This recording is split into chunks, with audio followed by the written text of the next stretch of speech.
Why does a speaker consider their audience?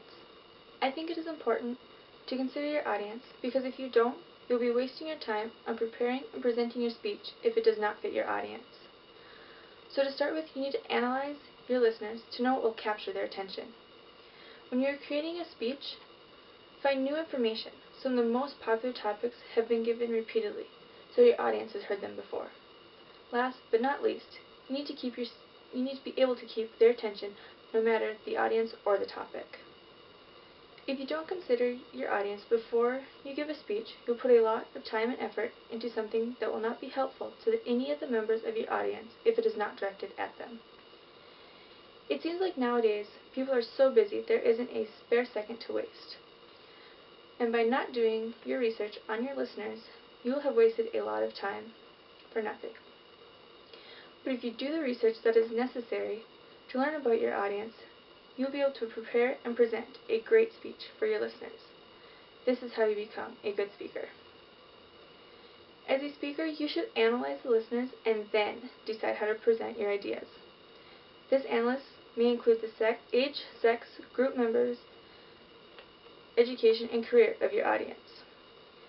Proper audience analysis will assure that you give the right speech to the right audience. To properly customize the speech, most professional speakers send a multi-page questionnaire to their clients in order to gather information about them and the speaking event. They will usually call some of the members to find out what the current trends are in their industry and what people are looking for.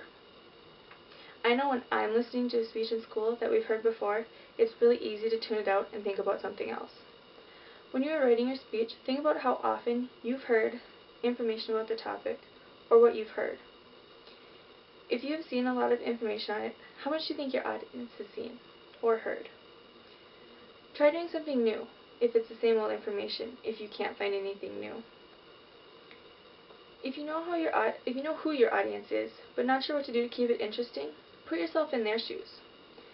What do you want the speaker to do? Do you want them to interact with the audience? What do you want to hear? Or do you want to just sit and listen to a monotone speech? I know I would much rather have the speaker interact with us as an audience than listen to a long monotone speech. Now, what can you do to keep your speech interesting? Well, as we know, we should have visuals to keep the audience intent in what's going on. Interact with the audience. That way, they are not just sitting and listening. It is much easier to pay attention when questions are being asked and having the audience participate. I personally don't like sitting through serious speeches. They're hard to pay attention to. Try to keep the mood lighthearted and or funny if it's appropriate. Some topics are hard to talk about, but the information needs to be said. Those are the speeches that need to have the most positive outlooks added to them to make it easier to say. Again, analyze your listeners, find new information, but most importantly, to me anyway, keep it interesting. These are a few of the reasons why I think it is very important to consider your audience when preparing and presenting a speech. Because if you don't, you will have wasted your time and effort in a speech that is not absorbed. So always consider your audience before giving your speech.